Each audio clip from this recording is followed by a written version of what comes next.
Delta X-ray. Whiskey Bravo 2, Mike Hotel Juliet. WB2MHJ, calling.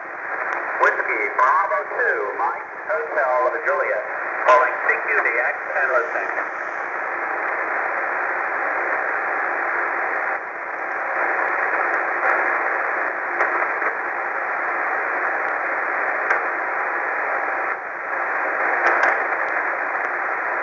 Definitely someone in there, but I can't make you out at all. CQDX, CQDX, CQ Delta X-ray. CQDX, CQDX, CQ Delta X-ray. Whiskey Bravo 2, Mike Hotel Juliet, calling.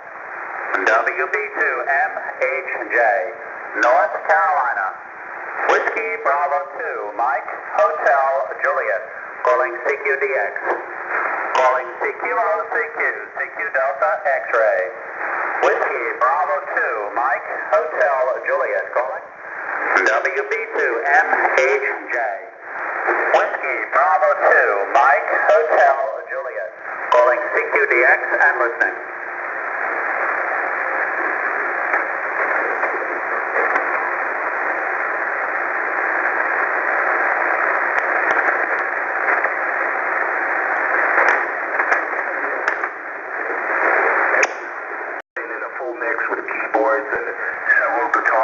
That's where I go more for the precision bass. I do have a couple of these Jaguar basses out there. Squire came out with this limited run of this Jaguar bass, and I fell in love with it. I played a lot of shows with these the bass, and I didn't realize I didn't buy they had a production model, and then they ran a limited edition. I went with the limited edition, and I'm kind of glad because I look all the time online for this one, and it's so rare. And I'm like, I don't even know if I should play it anymore because the value of it almost tripled since I bought it. But when I paid for it, I got it like at some ridiculous price.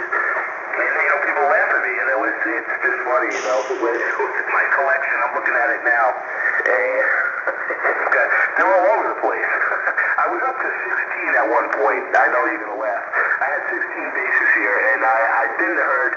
I said, I don't play this one. I don't play this one. I have to get rid of this one because I'll never play this one again. And it was tough. It's like once you get one, you can never get that one back. And you'll see what I mean when you go. If you can pick up your second bass, they each have a distinctive tone, and it may be just a little bit, but you will know the difference. It's definitely it's funny. Little things matter. It's amazing, and you'll pick up one day, and you'll be like, wow, I wish I played this all along. And then other times you'll pick something up, and you'll say, oh, I like my other bass better. And this one's missing them out. So.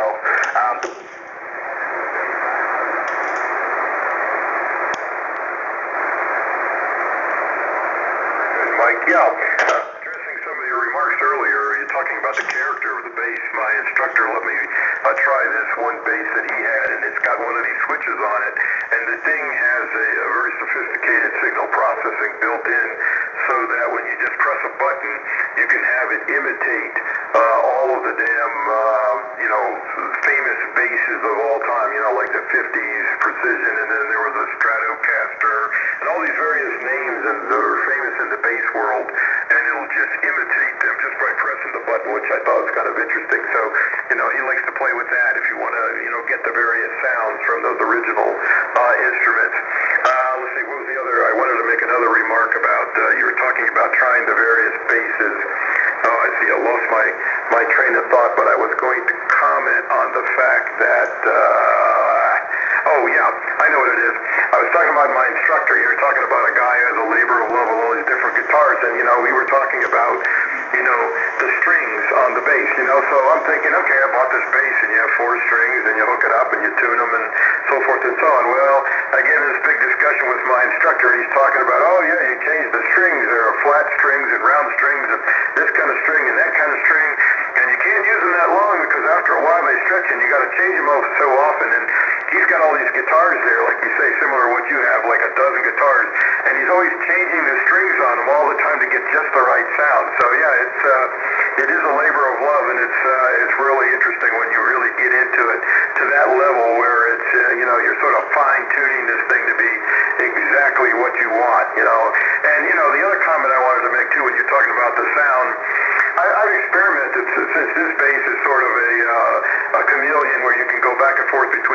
precision in the jazz, but I've discovered that I sort of prefer it when you're running the really, really low-end stuff. In other words, I guess some of them, so from what I've read about the jazz bass, supposedly has more of a growl sound to it, which involves some higher frequency components in the bass. But I like the real low and the real super low smooth stuff. I mean, that's my own personal preference. Maybe, after I play some more, I'll pick up a different interest. But that's my favorite sound. And like you say, I guess it depends on who you're playing with and some other characteristics, which one you want to use. But that's sort of where I'm sitting right now.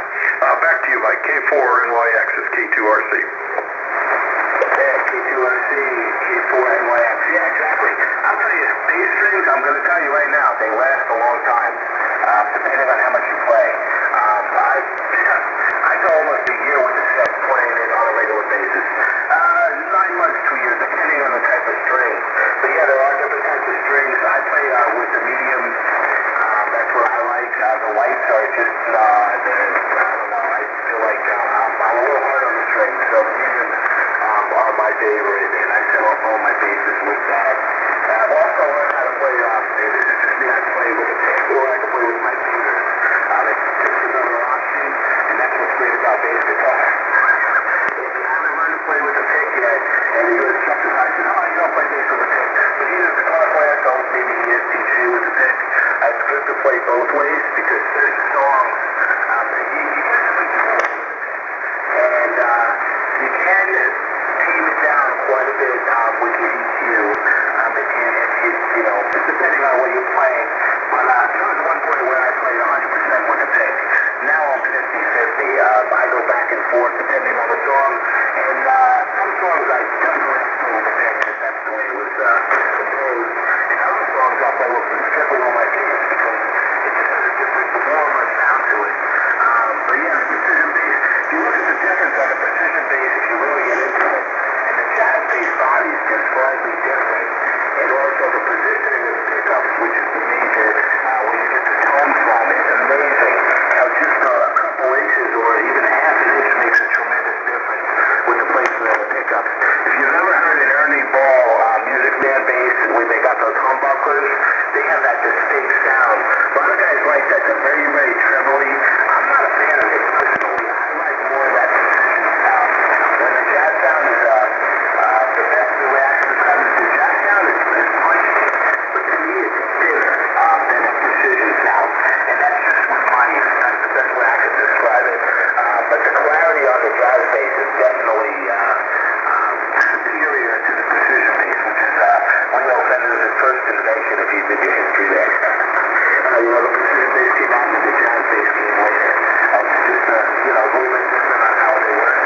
The pickups work in the same control. You go to Laurel, and someone would have to come pick us up. So been through your neck of the woods many times.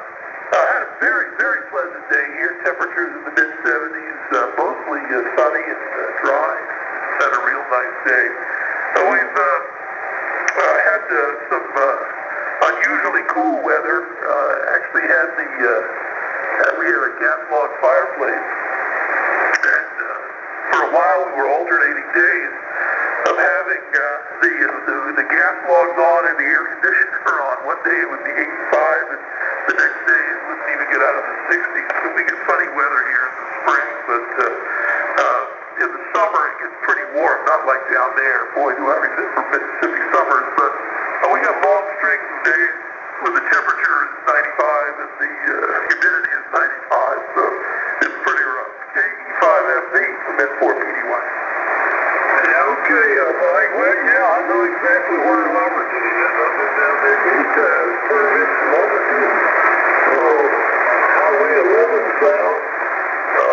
Yeah, I know exactly where you are. I spent a lot of time down at Camp Shield. We do in the southern back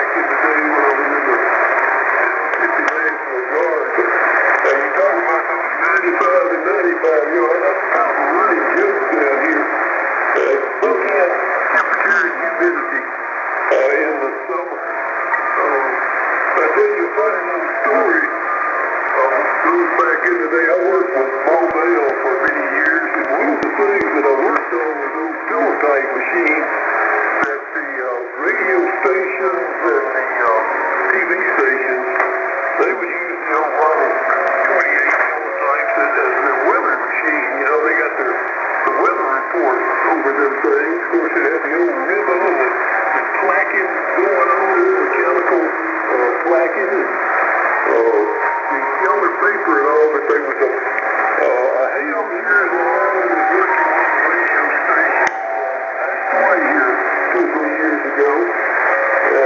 W5AKM, I think was his call. But anyway, he was an engineer at the local radio station. And I went out there one day to work on their phone system, and Ed was back in his little office there. I went by the weather machine on the way back there to check on it, and I saw the thing was unplugged. The electrical cord was unplugged from the wall. And I went back out to the end. I said, your weather machine's unplugged. He said, yeah, I know, I unplugged it. And I said, what are you talking about? They're similar metals, I'm not sure, but they get black after a while. And every so often you just clean them off, and you'll see the same thing on your radio as well. So that's the only drawback in using that splice with the barrel for your coax. You gotta every so often check up on that. But if you've got good cable in the house, I would just go ahead and splice up to it. I think you'd be fine. It's the outside that takes the beating. Between God knows what's messing with it out there, animal-wise, and flopping around, being nailed in the tree or whatever. I mean, my cable's all over the place. It's up in the trees, and God knows. It really takes a beating out there, so the stuff in the house don't. Now, let me see here. Yeah, working on the car. First of all, let me comment on the Tita. Yes, that's a good investment. I know a couple of people that have back problems that swear by that thing. I've never tried it because when I spin upside down, since I take a bunch of medications for my heart, I go on the moon. I mean, it's like a Caraway's ride. It's like going on the fastest roller coaster going. The ones that turn you upside down and do this and do that, I can't do that. Even in a dentist chair, I can only go back so far. That thing could knock me out. It's not good for me. I told Bart about that thing too. I said, oh, you're looking to get you one of those Titas. Those things seem to be miraculous. They really work well, and the people that I know that have them, they swear by it. So yeah, that's not a bad idea. Great for your back. Working outside on the cars, yeah, I used to kneel too. Now, I save my old pillows. Take those old pillows out there, and I kneel on those things, and